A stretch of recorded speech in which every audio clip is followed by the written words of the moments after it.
hadir majelis taklim sebagaimana disampaikan Al-Habib Salim ya, As-Syatiri, Sultanul Ilmi.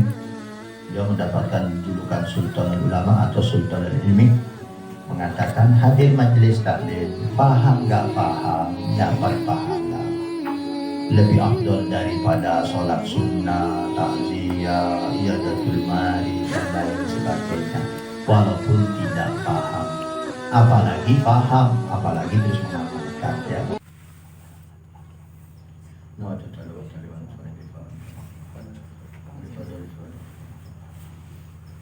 Tidak apa-apa. Di situ ini maju aja ini. Oh ini maju. Bismillahirrahmanirrahim. Alhamdulillahirabbil alamin wassalatu wassalamu ala asrofil anbiya'i wal mursalin sayyidina lana Muhammadin wa ala alihi wa sahbihi ajma'in. Amma ba'du. Qala al-musannif rahimahullah wa atallahu umrah fi sihatin wa afiya wa nafa'ana bih. Kaifiyatus shalah. Kita akan lanjutkan kitab Syarah Hadis Jibril ini. Kaifiyatus shalah, cara-cara atau bagaimana melakukan sholat ini. Yundabu limuridi sholat, disunnahkan bagi orang yang ingin melakukan sholat, ayyuqaddimal adzana wal iqamah, untuk mendahulukan atau melakukan terlebih dahulu adzan dan iqamah. Adzan dan qomat itu sebetulnya walaupun tidak sholat berjamaah itu tetap disunnahkan, minimal qomat saja. Wa ayyustaka awalan, dan diawali dengan yastaku itu bersiwak. Fafil hadis, di dalam hadis, rok'atani bisiwakin khairun min sab'ina rok'atin bighairi siwak. 2 rakaat menggunakan siwak itu lebih baik daripada 70 rakaat tanpa pakai siwak. Ini diriwayatkan di beberapa kitab atau musnad, kitab hadis atau musnad.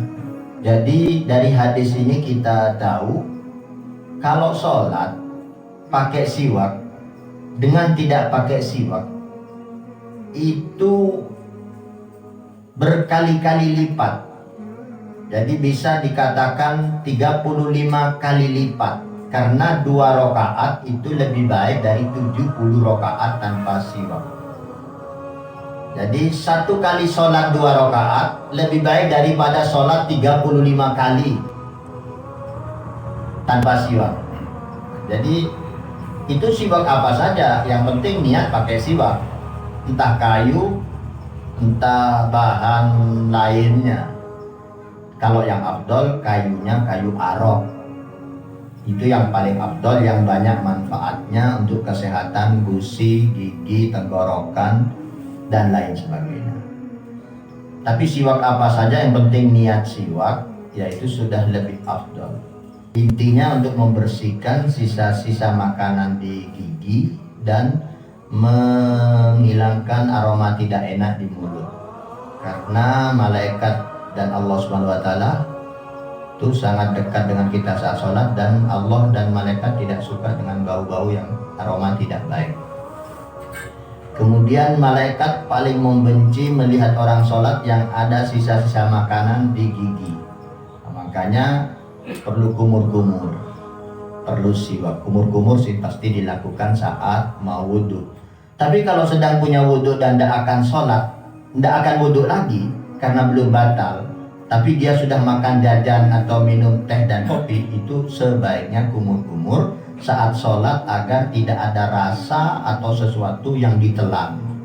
Karena menelan 1 butir saja membatalkan sholat.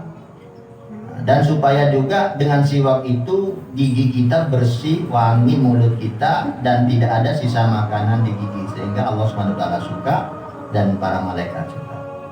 Pahalanya jelas, 2 rakaat lebih baik daripada 70 rakaat. Summa yukabbir takbiratal ihram, kemudian bertakbir takbir ihram, takbir mengharamkan segala sesuatu, yaitu takbir permulaan sholat. disebut ihram mengharamkan segala sesuatu, maksudnya kalau sudah takbir ihram nggak boleh lagi makan, nggak boleh minum, nggak boleh bicara, nggak boleh gerak-gerik yang bukan pergerakan sholat. Nawiyan biqalbihi, berniat dengan hatinya, fi'las sholati allati yaksiduha, niat di dalam hati melakukan sholat yang dia maksud. Sholat apa? Ya minimal pertama usolli, saya sholat. Saya sholat itu di dalam hati dengan bahasa apa saja. Kemudian sholat apa?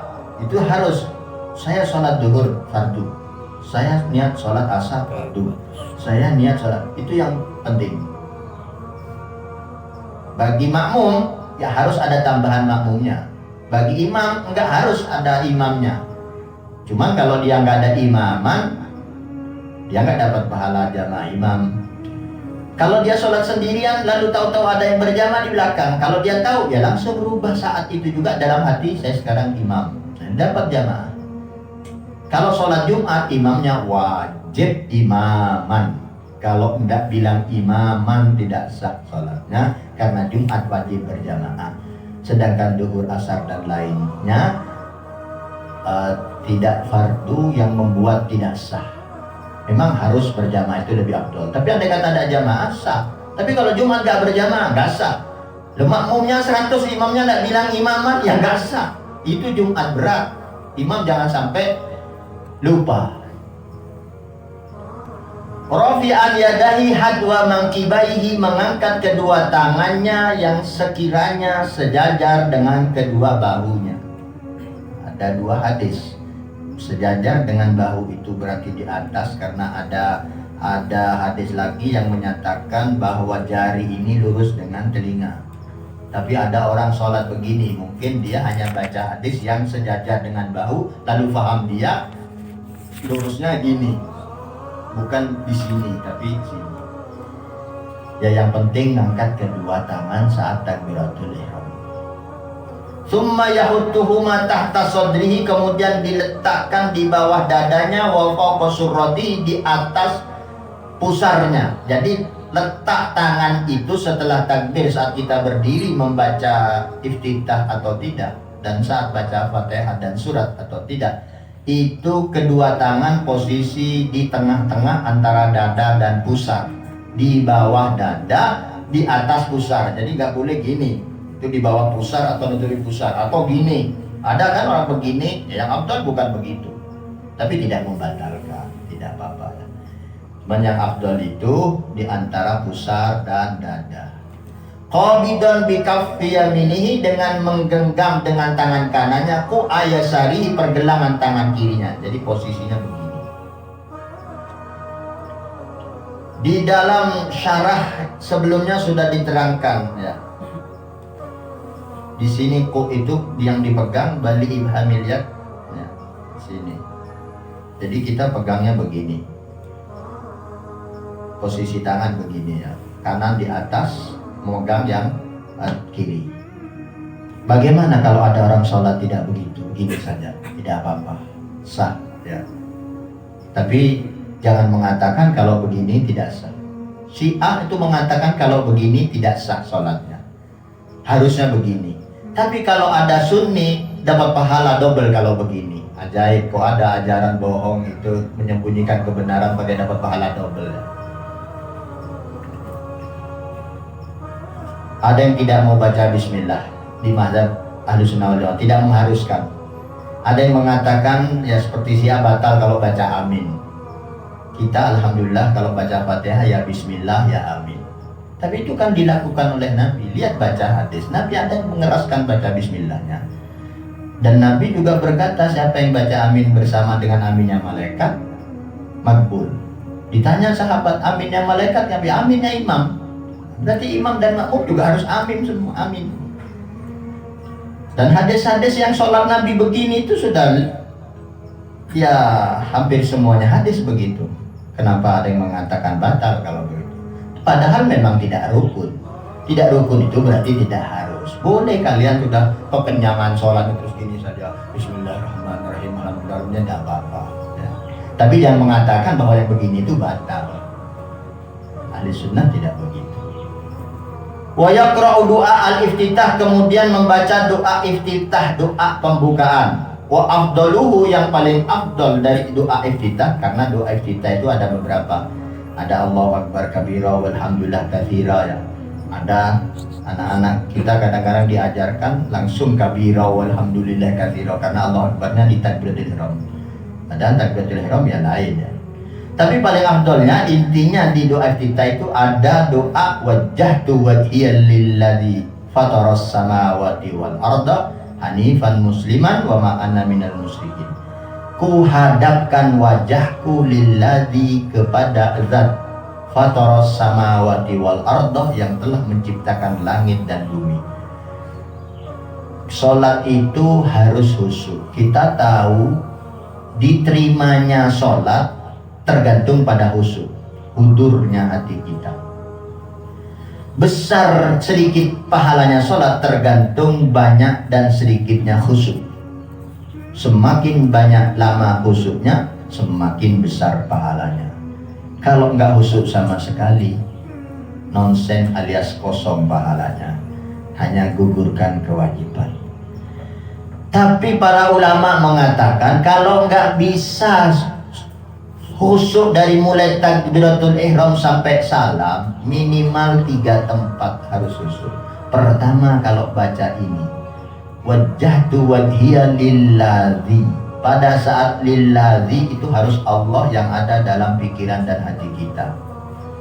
Lilladzi fataras samawat wal ard, saya hadapkan wajahku, ku arahkan sekarang diriku kepada zat yang menciptakan langit dan bumi. Itu kalau pas baca itu bayangannya ke sesuatu, berarti dia hadapkan dia itu ke sesuatu tadi. Nah, itu namanya bisa syirik. Makanya ulama mengatakan wajib khusyuk saat takbiratul saat baca lilladzi fataras samawati wal ard.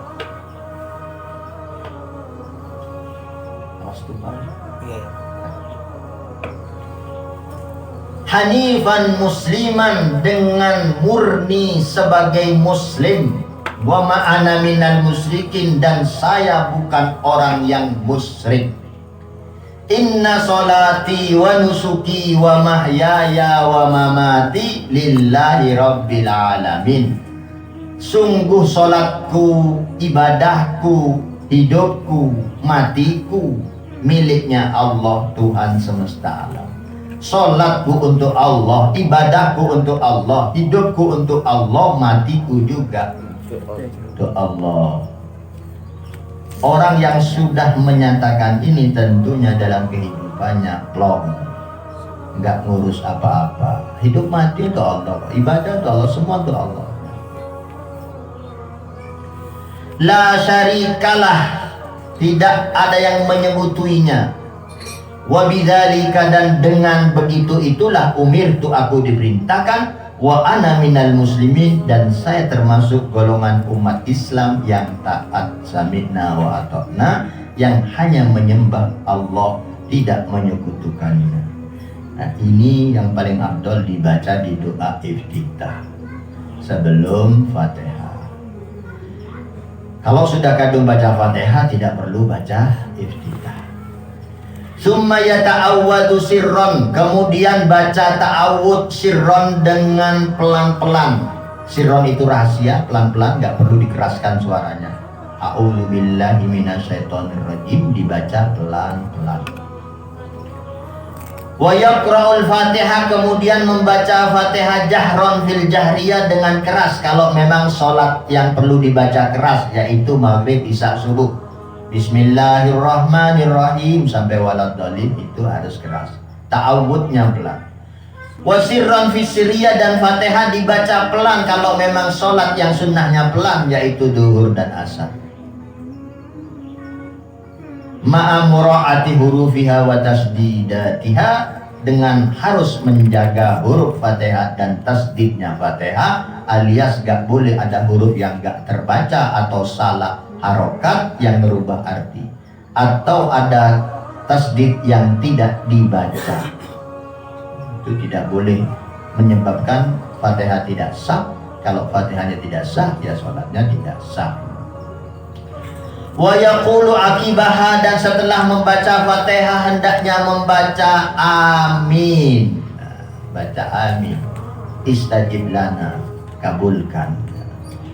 Summa yaqra'u suratan ba'dal Fatihah, kemudian membaca surat setelah Fatihah. Wahiyya sunnatun lil imami wal munfarid, membaca surat setelah Fatihah hukumnya sunnah bagi imam. Kalau berjamaah sunnah bagi imam, tidak sunnah bagi makmum. Makmum cukup mendengarkan bacaan imam. Wal munfarid, dan orang yang sholat sendirian fi rakaatai subhi, di 2 rakaat subuh. Kalau sholat sendirian sunnah membaca surat setelah Fatihah. Kapan itu imam dan orang sholat sendirian sunnah baca surat setelah Fatihah? Fi rakaatai subhi, di 2 rakaat subuh. Wal ulayaini min baqil faraid, dan 2 rakaat pertama dari sholat-sholat fardu yang lain. Jadi duhur, asar, maghrib, isya, ya rakaat pertama dan keduanya baca surat. Ketiga dari maghrib dan ketiga dan keempat dari duhur, asar, isya tidak sunnah baca surat, cukup Fatihah.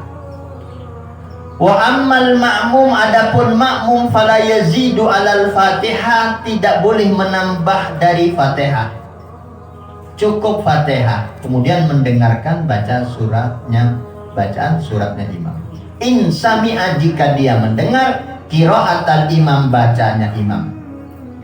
Selama makmum bisa mendengar bacaan suratnya imam, maka makmum tidak boleh baca surat, hendaknya mendengarkan dengan khusyuk. Wa illa, kalau tidak mendengar bacaan imam karena imam bacanya pelan dan makmumnya kebetulan di sof ke-10 umpamanya ke-15 sudah nggak dengar, fayaqra'u surata sirron, maka silahkan makmum membaca surat sirron dengan pelan, jangan ikut keras. Wa minas sunnati, dan termasuk sunnah ayyaskuta saktatan latifatan, termasuk amalan sunnah hendaknya yaskuta diam, saktatan latifatan, diam yang sebentar. Latifah itu lembut, maksudnya sebentar.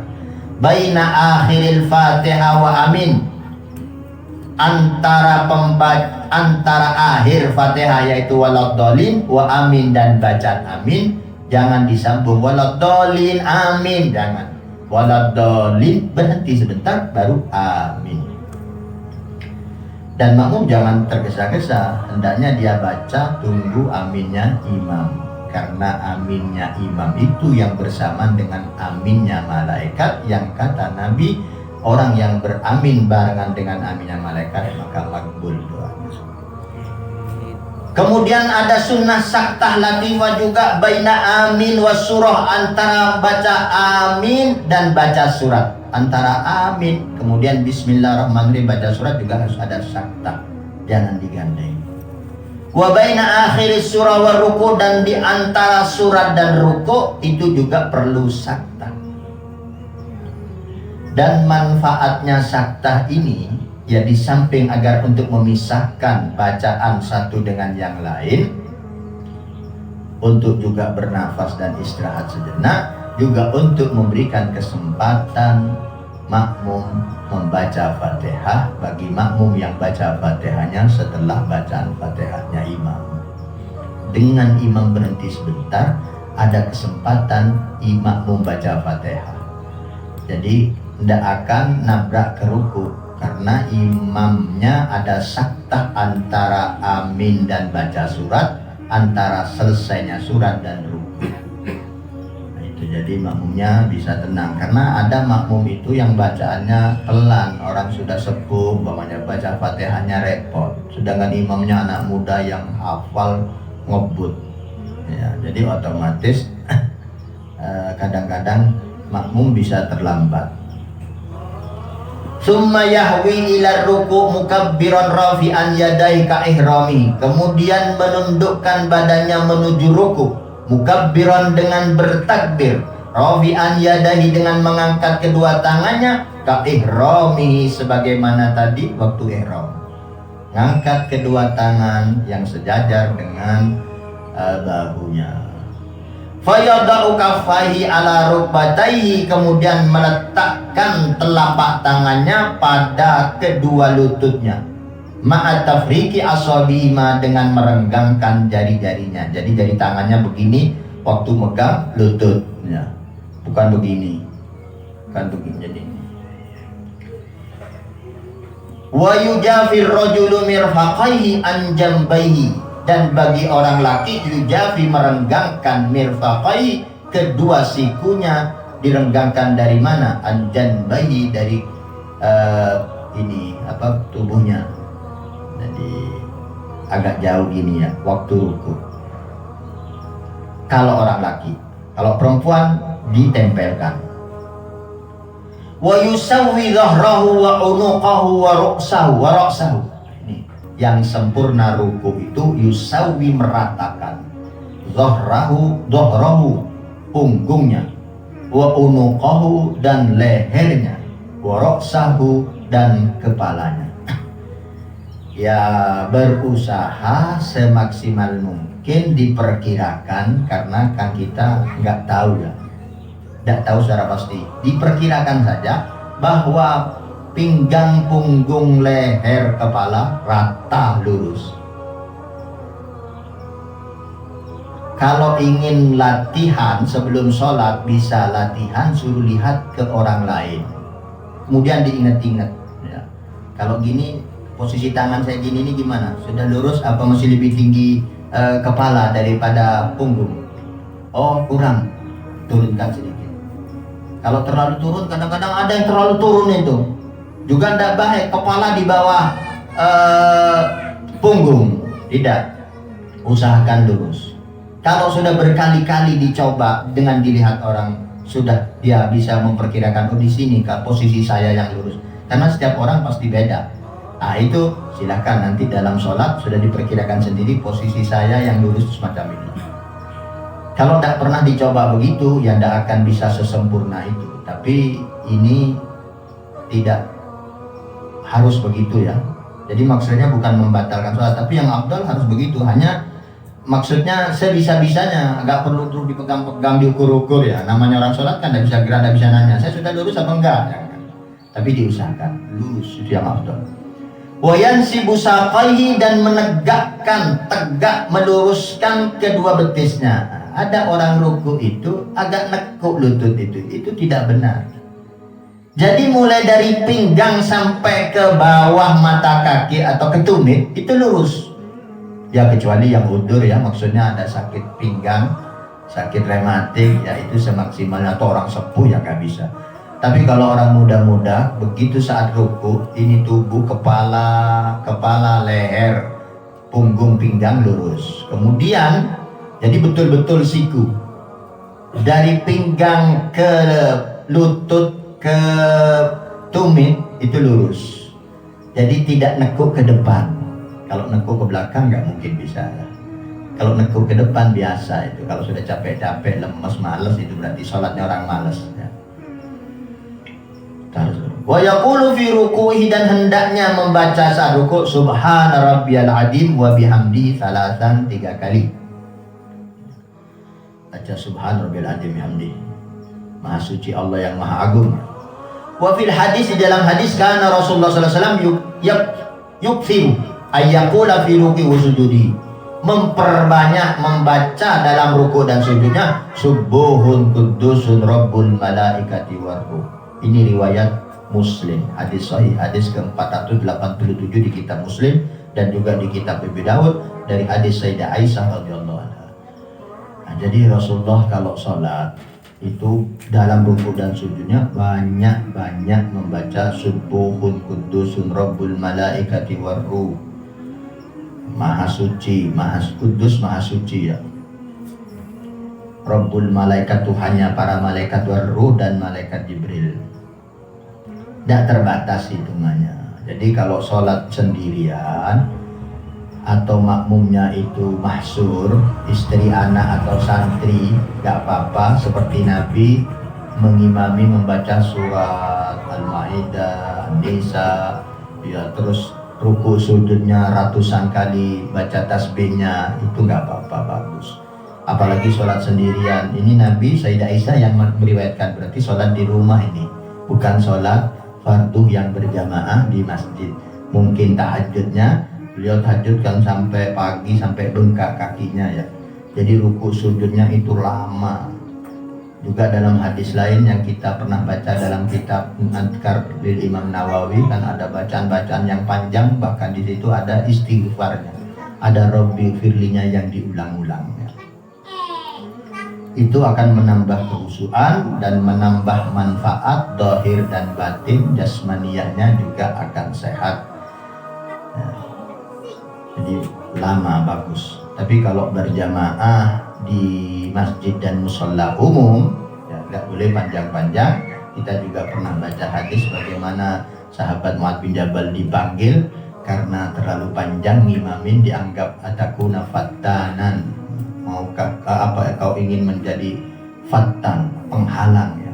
Fitnah di situ punya arti penghalang orang melakukan kebaikan, jadi ditegur. Ada situasi kita perlu sholat itu secepat, lihat makmumnya, oh makmumnya orang tua-tua ini, makmumnya perempuan bawa anak kecil, jangan lama-lama. Oh ini makmumnya umum di masjid jami yang di depan pasar, depan terminal, orang sedang sibuk dengan jual belinya atau perjalanannya, jangan lama-lama.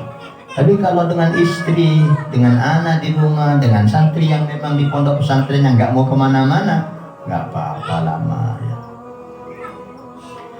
Summa ya'tadilu minar ruku rafi'an yadahi qailan, kemudian ya'tadil beriktidal minar ruku, berdiri dari ruku, rafi'an yadahi, mengangkat kedua tangannya, qailan, seraya berkata sami Allahu liman hamidah, maha mendengar Allah kepada yang memujinya. Fa'idan tasoba qala, jika sudah lurus, karena iktidal juga harus sampai berdiri tegak lurus. Qala, membaca, jadi waktu mengangkat dari pergerakan dari ruku ke iktidal, bacanya sami Allahu liman hamidah. Begitu sudah lurus, Rabbana lakal hamdu hamdan katsiran thayyiban mubarakan fi mil as-samawati wa mil ar-ardi wa mil ma syi'ta min syai'. Ya Allah, untuk Engkaulah pujian dan pujaan yang sebanyak-banyaknya, yang baik, yang penuh berkah, sepenuhnya langit-langit dan sepenuhnya bumi, dan sepenuhnya atau sebanyaknya yang Kau kehendaki. Ini dibaca setelah lurus. Kalau berjamaah, imam baca sami Allahu liman hamidah dan lanjutannya, makmumnya langsung Rabbana lakal hamdu, nggak perlu lagi sami Allahu. Awalnya dulu itu waktu iktidal tidak baca sami Allahu liman hamidah. Suatu ketika Nabi Muhammad SAW sedang sholat berjamaah, ada salah seorang sahabat tergesa-gesa ingin sholat berjamaah, tapi ada halangan dalam perjalanannya. Ini ada dua riwayat yang beda. Ada sahabat lain, ada sahabat Sayyidina Ali karramallahu wajhah. Begitu beliau tergesa-gesa, ada seorang tua di perjalanan itu, beliau tidak ingin mendahului, jadi pelan. Tapi beliau kepikiran, ya Allah, nanti pas terlambat, ya Allah, jangan sampai terlambat sholat berjamaah, karena beliau selalu sholat berjamaah dari takbiratul ihram atau rakaat pertama. Tapi beliau terlambat karena menghormati sholat. Kemudian malaikat Jibril datang menahan bahunya Rasulullah. Jadi waktu Rasulullah itu ruku, itu nggak berdiri lama, nggak berdiri, ditahan, terus ditahan sampai Sayyidina Ali karramallahu wajhah masuk ke masjid dan sholat. Begitu Sayyidina Ali ruku, baru dilepas, Rasulullah berdiri melanjutkan iktidal, sujud dan seterusnya. Setelah itu terakhir selesai salam, Sahabat nanya, kenapa tadi Rasulullah rukuknya lama sekali? Iya, saya ditahan oleh malaikat. Tanya, kenapa malaikat kalau saya ditahan tadi? Iya, ada yang muji-muji Allah tadi, ada yang bertahmid kepada Allah, tapi terlambat, dan dia tidak ingin terlambat. Dia selalu berdoa kepada Allah, memuji Allah supaya dia tidak terlambat sholatnya. Dan Allah Maha mendengar, saya dikirim untuk menahan engkau juga beda terlambat. Nah, makanya di situ ada sami Allahu liman hamidah. Maha mendengar Allah kepada orang yang muji tadi itu. Makanya semua akhirnya mengatakan Rabbana lakal hamdu. Maka semuanya ikut memuji Allah Subhanahu wa taala supaya juga Allah mendengar, dan Allah mendengar akan menerima tahmid kita pada Allah Subhanahu wa taala. Begitu akhirnya mulai saat itu dirubahlah menjadi sami Allahu liman hamidah. Kita makmumnya Rabbana lakal hamdu. Kalau salat sendirian ya baca semua. Imamnya ya baca semua. Summa yahwi ila sujudi mukabbiran, kemudian dia menurunkan badannya, tubuhnya menuju sujud mukabbiran juga dengan bertakbir Allahu Akbar. Angkat tangan juga. Fayadau awalan rukbataihi, pertama letakkan kedua lututnya. Nah, ini cara sujud. Di dalam kitab ini cara sujud. Pertama yang diturunkan lututnya. Summa yadaihi, kemudian kedua tangannya. Summa jabhatahu wa anfahu, kemudian dahi dan hidungnya. Ini seperti bidayatul hidayah ya. Hidungnya ikut. Ya. Kemudian dahi dan hidung bersamaan, sentuhkan ke tempat sujud. Jadi urut-urutnya kaki dulu, baru tangan dulu. Tapi andai kata tangan dulu boleh-boleh saja, tapi itu berbahaya bagi kesehatan. Ya. Baik itu ke sikunya bisa berbahaya, atau juga bisa orangnya terselungkup. Jadi kedua lutut dulu disentuhkan ke tempat ini, ke lantai, baru kedua tangan, baru dahi dan hidung. Wa yadau kaffahi alal ardi hatwa mankibaihi, dan meletakkan kedua tangannya sejajar dengan bahunya. Harusnya berarti agak ke depan. Maksudnya orang laki sujud yang afdal itu agak jauh ke depan. Ya. Jangan terlalu dekat. Tapi jangan terlalu sampai tangan begini, enggak. Tangannya ini lurus dengan bahunya waktu sujud. Jangan tangannya di depan gini, jangan juga di belakang gini. Itu posisi-posisi tidak sehat, posisi sulit khusyuk nantinya ya. Madmumatal asabi mansurah, dirapatkan jari-jarinya tapi dibuka begini. Kalau tadi waktu rukuk begini di lutut ya. Kalau di sujud begini, tapi bukan begini ya, tapi begini, tapi rapat bukan begini, gini. Wa yujafir rajulu mirfaqai an janbai, seperti ruku kalau orang laki hendaknya siku ini dijauhkan, direnggangkan dari tubuhnya. Dalam ruku dan sujud sama begini. Ya. Kalau orang laki, kalau perempuan sama dalam sujud dan ruku begini, ditempelkan ke dadanya, menjaga dada. Ya. Itu kalau perempuan. Wa yarfa'u batnahu an fakhidaihi, sujud yang baik mengangkat perutnya dari kedua pahanya. Mengangkat di sini bukan kita memaksa tahan nafas diangkat perut, tapi hendaknya jangan tempelkan perut dan paha. Nah, ini kalau orang mundur sujudnya begini dekat, pasti perut nanti nempel paha. Tapi kalau jauh begini, otomatis perut tidak akan nempel. Jadi posisi paha itu begini. Kalau posisi kaki dan paha begini, badannya begini, maka nempel perut dan paha. Jadi harusnya begini. Jadi tidak nempel. Itu yang afdol. Afdol, yang afdol ini, yang sunnah ini pasti sehat. Wa tadummul mar'atu ba'daha ila ba'din kama fil ruku', dan kalau perempuan tadummu mengumpulkan gini satu dengan yang lain di sujud dan di sebagaimana di ruku. Wa yaqulu fi sujudihi, begitu juga maksudnya pahanya jangan jauh-jauh, bukan seperti orang laki begitu. Perempuan itu yang sholatnya begini. Nah, perempuan tidak apa-apa sholat begini, kalau laki begini ke depan gitu. Tapi ini lurus. Wa yaqulu fi sujudihi, dan dalam sujudnya membaca subhana rabbiyal a'la wa bihamdi. Kalau rukuk maha suci Allah yang maha agung. Kalau sedang sujud maha suci Allah yang maha tinggi. Nah, kita sedang sujud merendah. Salasan 3 kali. Wa yaqulu aidan, dan juga membaca subhanakallahumma rabbana wa bihamdik Allahumma firli. Ini Rasulullah dalam hadisnya kalau sholat sujud ditambah subhanakallahumma, maha suci engkau ya Allah, rabbana wa bihamdik, wahai Tuhan kami dengan segala puja-puji untukmu, Allahumma firli, ya Allah ampunilah dosaku.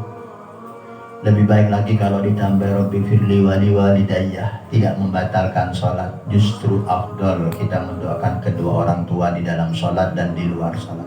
Setelah assalamualaikum doa itu mustajabah, tapi di dalam sholat lebih mustajabah. Rabbi firli wali wali. Pokoknya kita setiap Rabbi firli tambahlah wali wadaya, walaupun ayah ibu kita hidup. Jangan tunggu mati kita baca Fatihah atau doa kepada kedua orang tua. Karena orang tua manusia, bisa saja sekarang itu punya dosa, dan kalau punya dosa walaupun hidup juga hidupnya tidak akan enak, tidak akan terang benderang, tidak akan sejahtera, tidak akan tentram, juga rezekinya repot, sulit, tidak berkah. Jadi kita perlu mendoakan, jangan tunggu nanti orang tua saya masih hidup nanti ada. Jangan.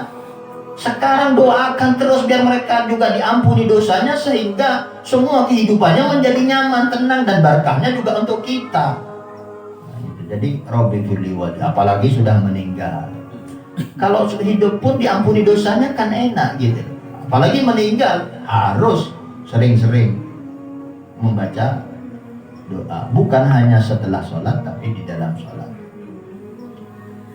Wayang bagi ayyuk firod doa fi sujud, dan sebaiknya memperbanyak doa di dalam sujud. Nah ini, jadi sunnah memperlama di sujud, banyak doa ya. Tapi sekali lagi ya, kalau berjamaahnya, lihat berjamaahnya ya, lihat makmumnya antara masuk dan tidak. Fahuwa min mawatinil ijabah, karena di saat sujud itu posisi ijabah, doa mustajabah di saat sujud. Sujud yang lama itu membuat tentram, tenang, khusyuk, aliran darah semua turun ke otak, yang mana dalam menurut ilmu kedokteran, kalau darah itu di posisi sujud, darah itu mengalir ke otak, maka membuat cerdas, sehat ya, menghilangkan beberapa macam penyakit seperti penyumbatan pembuluh darah yang mengakibatkan stroke dan lain sebagainya. Juga menambah kecerdasan, ketenangan, anti stres. Dan itu hanya bisa dilakukan kalau sujud, dan sujud yang agak lama. Kalau sujud yang sebentar ya belum nyampe situ udah turun lagi darah, karena kita sudah berubah posisi. Nah, jadi sujud yang lama itu afdol, dan di saat sujud itulah betul-betul, apalagi kita yang sujudnya itu zaman dulu langsung ke pasir. Nabi melarang orang mengusap wajah karena ada pasirnya waktu sholat. Itu sombong namanya. Jadi kalau waktu sholat kita di sejadah, di karpet, kok ada sesuatu yang terasa nempel-nempel di sini, tidak boleh dibersihkan. Kecuali assalamualaikum, assalamualaikum, sudah baca doa, baca wirid, boleh bersihkan. Tapi kalau saat sholat itu berarti ada kibir, ada sombong, kurang pasrah, dia taruh dahinya, kepalanya di tanah. Kan kita disujud di hadapan Allah, bukan di hadapan manusia. Kalau di hadapan manusia haram kita sujud. Kalau di hadapan Allah memang harus kita jatuhkan tanah kita, kepala kita. Kepala ini yang terhormat, paling terhormat anggota tubuh kita. Boleh kita sentuh tangan, kaki, tapi begitu kepala disentuh, sebagian orang merasa kok kurang ajar orang ini, tidak menghormati saya, kepala saya dibakar. Sebagian orang ya. Tapi sebagian daerah enggak juga. Tapi kehormatan memang kepala. Kalau sudah kepala ditaruh di bawah, itu sudah penghormatan luar biasa. Dan kita sujud kepada Allah, kita dari tanah juga, kita akan kembali ke tanah. Jangan takut-takut dahi kita kotor karena sujud kepada Allah. Makanya Nabi melarang untuk membersihkan kerikil atau debu yang ada di dahi kita. Wa fil hadis, di dalam hadis, aqrabu ma yakunul abdu ila rabbih wa huwa sajidun. Rasulullah menyatakan paling dekatnya posisi seorang hamba terhadap Allah Subhanahu wa taala yaitu posisi seorang hamba itu sedang sujud. Riwayat ini hadis sahih Imam Muslim dan Abu Dawud, Imam Nasai dari sahabat Abi Hurairah radhiyallahu anhu. Dalam ayat Al-Qur'an juga ada wasjud waqtarib. Allah sendiri memerintahkan sujudlah dan dekatkan dirimu kepada Allah. Nah, ini sujud. Makanya sebagian ulama mengatakan di mana posisi sholat yang paling afdol? Di sujud. Sebagian, ya, tidak semua ulama mengatakan di sujud. Dengan alasan ini, sujud yang paling dekat kepada Allah. Bukan saat berdiri. Jangan dikira saat berdiri lebih dekat kepada langit. Tidak. Allah itu di mana-mana, bukan di langit. Nah, jadi wasjud waqtarib, sujudlah dan dekatkan dirimu kepada Allah. Nah, ini Rasulullah menyatakan aqrab, paling dekat kepada Allah sajid, waktu sujud. Aqrabu ma yakunul abdu ila rabbih wa huwa sajidun. Coba sholat malam sendirian sujud. Ya sholat apa sajalah, sujud yang lama gitu. Tapi jangan diam. Kalau diam nanti malah pikirannya kemana-mana. Ya tasbih dulu, terus istighfar. Terus apalah, sampaikan tobat kita, dalam kita terus diulang-ulang berpikirnya atau apanya. Semakin sejuk, semakin mantap. Tsumma yartafi'u minas sujud mukabbiran fayajlisu muftarisan.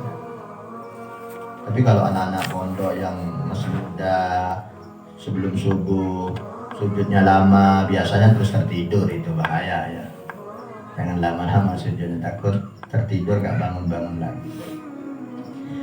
Tsumma yartafi'u minas sujud, kemudian dia mengangkat dirinya dari sujud mukabbiran dengan bertakbir, fayajlisu muftarisan, kemudian duduk iftiros. Bagaimana duduk iftiros? Bi ayyansiba qadamahul yumna, dengan menegakkan kaki kanannya, telapak kanannya, wa yajlis, dan dia duduk ala ka'bi yusrahu, di atas mata kaki kirinya. Itu iftiros. Jadi kaki kiri didudukin. Kiri ditekuk dan didudukin, itu iftiros. Wa yaqulu, dan membaca Rabbi firli warhamni wajburni warfa'ni warzuqni wahdini wa'afini wa'fu anni. Ini doa di antara dua sujud, duduk setelah sujud. Rabbi firli, ini doa sudah mencakup segala macam yang kita butuhkan dalam kehidupan kita dan akhirat kita. Pendek tapi mencakup luar biasa eman-eman di dia.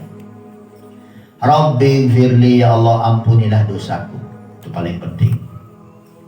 Warhamni, berikan rahmat aku. Kalau sudah diberi rahmat sudah cukup dunia akhirat. Wajburni,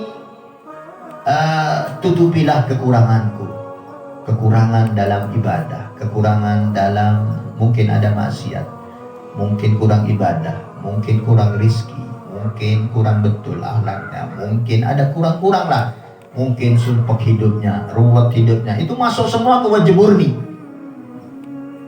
Warfa'ni, angkatlah derajatku, angkatlah amal ibadahku, terimalah amal ibadahku, muliakanlah aku. Warzuqni, berikanlah aku rizki, rizki zahir berupa kebutuhan materi, rizki lahiriah, rizki maknawiyah, rizki lain. Rizki banyak. Waktu kita berdoa rizki, jangan sekali-kali pikiran kita hanya ke uang. Jangan. Kalau mau uang minta saja, terus terang minta uang yang banyak gitu. Karena rizki itu kadang-kadang ada yang lebih jauh daripada, lebih mahal daripada uang, lebih berharga daripada uang. Contoh, istri yang soleha, rizki luar biasa, itu lebih mahal daripada dunia dan seisinya.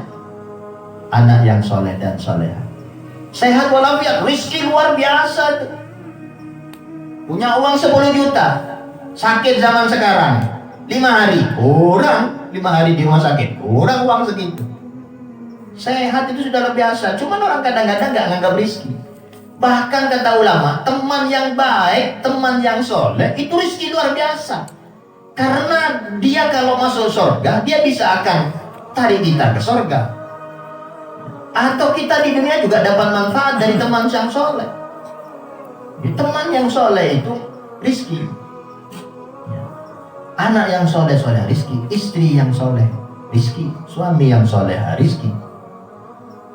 Dan banyak masih rizki sebetulnya secara maknawi. Pokoknya semua yang bermanfaat untuk kita dunia dan akhirat itu rizki. Nafas kita itu rizki ya. Apapun sebetulnya yang ada di kita ini harus kita syukurin ya, karena itu dari Allah Subhanahu wa taala. Wah gini ya Allah, berikan kami hidayah, berikan kami petunjuk. Nah, ini juga luar biasa ya. Wa'afini, selamatkan aku, sehatkan aku, jauhkan dari penyakit. Afiat ini bukan cuma sifat. Kalau sifat itu sembuh dari penyakit, penyakit-penyakit yang memang disebut penyakit. Tapi kalau afiat itu penyakit rohani, penyakit akhlak, atau selamat dunia, selamat akhirat, mu'afatan da'imah, mu'afatan fid dini wa dunya. Itu mu'afah, afiat, beda dengan sifat. Sifat cuma sembuh dari batuk, sembuh dari stroke, sembuh dari sakit itu, sakit ini, bisa dari sakit gigi, dan sifat Allahumma shfini, sembuhkan aku. Fa idza maritu fa huwa yashfini, kalau aku sakit Allah yang menyembuhkan. Itu sifat, tapi afiat artinya lebih luas. Kita minta wa'afini ya. Wa'fu anni. Tadi ada Robbi firli, ada wa'fu anni, ada ampuni dosa, ada maafkan. Jadi ada dosa yang tetap ditulis, tetap dibaca di akhirat nanti, tapi dimaafkan. Ada dosa yang memang lalu tidak dicatat, tidak dianggap oleh Allah Subhanahu wa taala. Nah, itu yang lebih kita inginkan. Kita berdoa, ya Allah, hapus semua dosa-dosaku ya Allah. Jangan ada di catatan, jangan dipertanggungjawabkan. Bukan cuma ya Allah ampunilah dosa-dosaku, ya itu betul bagus. Tapi nanti akan dicatat, dirapot, akan dibaca, diterangkan, diperjelas, diketahui banyak orang bahwa kita dulu pernah gini. Cuman akhirnya diampuni oleh Allah Subhanahu wa taala, masuk surga. Tapi ada yang perlu dihapus. Biar tidak kita malu di hadapan orang tua dan guru kita. Kesalahan kita ternyata ini. Tapi kalau dihapus seperti tidak ada apa-apanya. Kosong, set. Tidak ada kesalahan. Padahal tidak ada manusia yang tidak ada kesalahan selain para nabi tentunya. Tapi nanti di akhirat ada yang langsung selesai gitu aja, beres. Nah, mudah-mudahan Allah Subhanahu wa taala menjadikan kita ke dalam golongan-golongan mereka yang masuk surga tanpa hisab.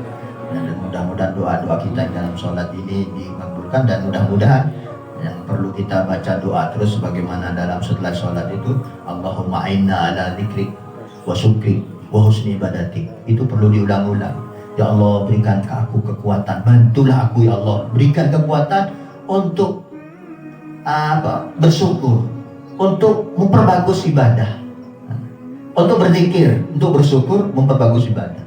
Kenapa kita harus minta bantuan kepada Allah? Zikir saja, langsung bersyukur saja, oh belum tentu bisa. Memang kadang-kadang kita punya ilmu, zikir itu bagus. Kita punya lisan yang gak ada udur, gak sariawan, gak apa, gak ditutupi, gak diperban, tapi gak dikir-zikir. Padahal kita punya ilmu, zikir itu bagus.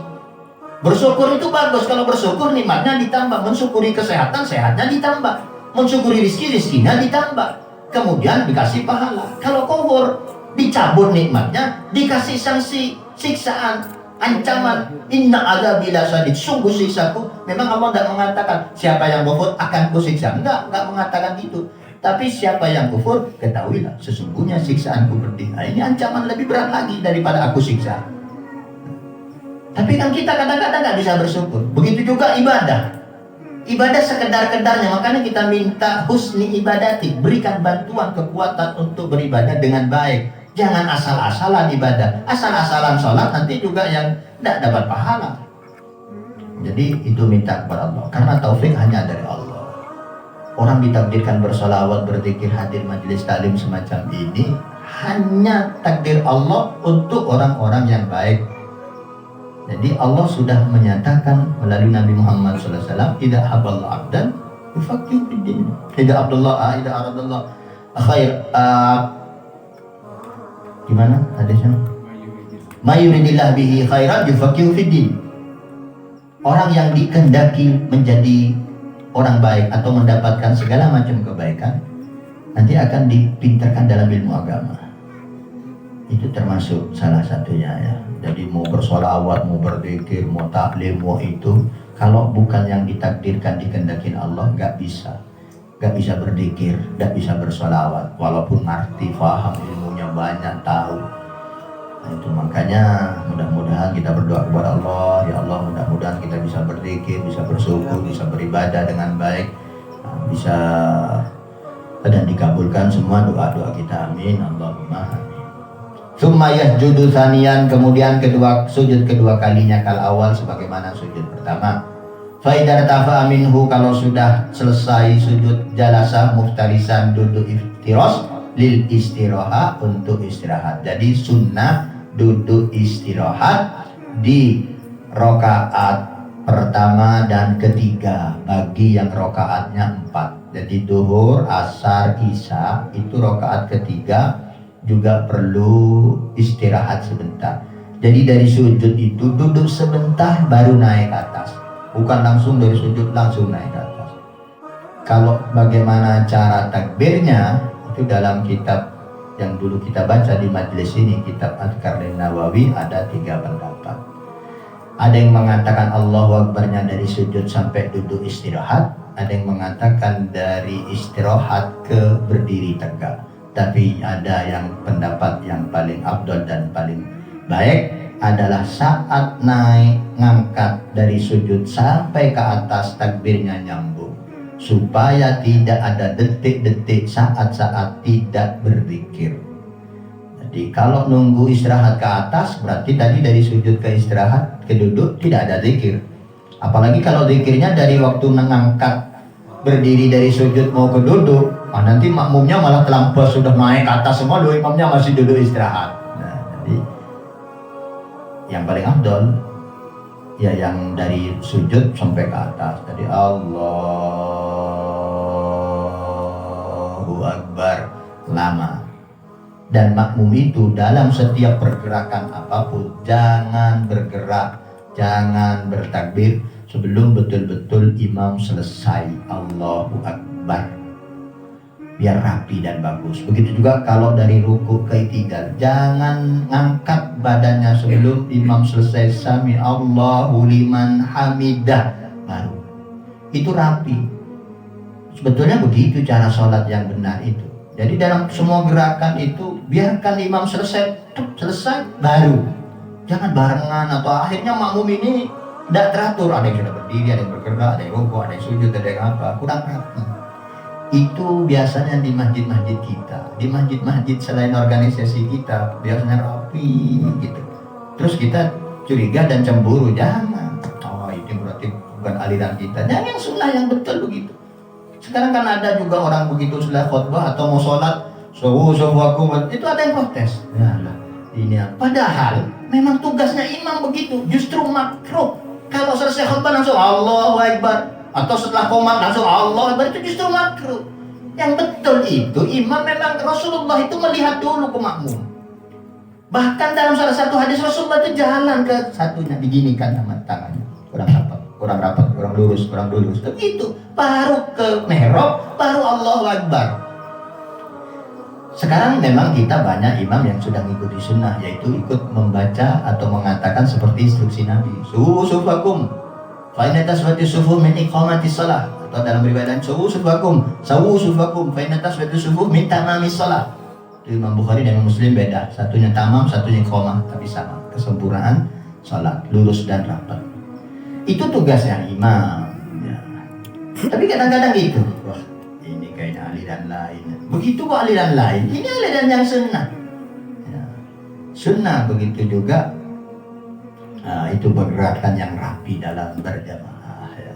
Posisi badannya, posisi lurus dan rapatnya semua diperhatikan oleh Rasulullah SAW.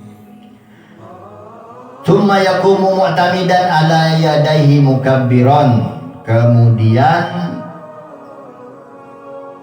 yaqumu berdiri mu'tamidan, bersandarkan kedua tangannya mukabbiran sambil bertakbir. Maksudnya berdirinya menggunakan kedua tangan, bisa menekan lutut, bisa ke lantai. Kalau Nabi Muhammad SAW dua tangannya di lantai, baru ditekan, didorong naik ke atas. Apa alasan itu? Alasannya itu ketawaduan. sebagaimana seorang santri, seorang budak depan majikan, atau sang santri depan orang tua, depan guru. Kalau berdiri bukan begini, bukan nekan ini gini, itu kan kayak orang apa gitu ya. Tapi kalau begini, tekan di bawah terus naik, maksudnya kita seperti orang mau sujud itu, kedua tangan terus naik, itu sopan, lebih sopan gitu ya. Wa yamuddu takbir hatta yantasib qa'iman, dan memanjangkan takbir sampai lurus berdiri, jejak lurus berdiri. Allahu Akbar, baru berhenti. Ya. Wa yusalli rakaat tsaniyah kalula, kemudian sholat rakaat kedua seperti tadi rakaat pertama, illan niyata wa takbiratul ihram, cuman enggak ada niat, enggak ada takbiratul ihram, enggak ada doa iftitah. Jadi langsung ta'awudz pelan dan bismillah dengan keras, dan amin pakai saktah dulu baru amin. Nah itu ya. Kalau rakaat kedua dia baca surat, kalau rakaat ketiga keempat tidak perlu baca surat. Fatahtassu bil ula, karena niat takbiratul ihram doa iftitah hanya khusus untuk rakaat pertama. Faidatan mati tsaniyah, jika sudah selesai kedua jalasa muftarisan, maka duduk dengan muftaris iftiras seperti tadi. Wa qira'at tasyahudul awal, dan membaca tasyahud pertama. Wa aqallu minimal at-tahiyyatu lillah, salamun alayka ayyuhan nabiy wa rahmatullahi wa barakatuh, salamun alayna wa ala ibadillah shalihin, asyhadu an la ilaha illallah wa anna muhammadan rasulullah, Allahumma shalli ala Muhammad wa ala ali. Nah, ini rakaat pertama, tasyahud pertama. Di sini tetap ada wala ali, karena wala ali sebetulnya tidak nambah lama, cuman berapa 0,0 detik itu wala ali. Kadang-kadang orang nggak baca wala ali, imamnya, makmumnya nunggunya itu sudah selesai lama. Allahumma shalli ala Muhammad, sudah berhenti, masih belum selesai imamnya, kan lanjutkan saja wala ali, nggak apa-apa ya. Wallahu a'lam bishawab. Insyaallah kita lanjutkan taklim ini Jumat depan. Mudah-mudahan apa yang sudah kita baca ini bermanfaat untuk kita zahiran wa batinan ya. Hadir majelis taklim sebagaimana disampaikan Al-Habib Salim ya, As-Satiri, Sultanul Ilmi. Beliau mendapatkan julukan Sultanul Ulama atau Sultanul Ilmi, mengatakan hadir majelis taklim, faham gak faham, dapat pahala, lebih afdol daripada sholat sunnah, takziah, iyadatul marid dan lain sebagainya. Walaupun tidak faham, apalagi faham, apalagi terus mengamalkan ya. Mudah-mudahan kita semua bisa mengamalkan, memperbaiki sholat kita lebih khusyuk, lebih mendekatkan diri kepada Allah Subhanahu Wa Taala, dan mudah-mudahan yang paling penting diterima oleh Allah Subhanahu Wa Taala semua amal ibadah kita. Amin. Allahumma amin. Al-Fatihah.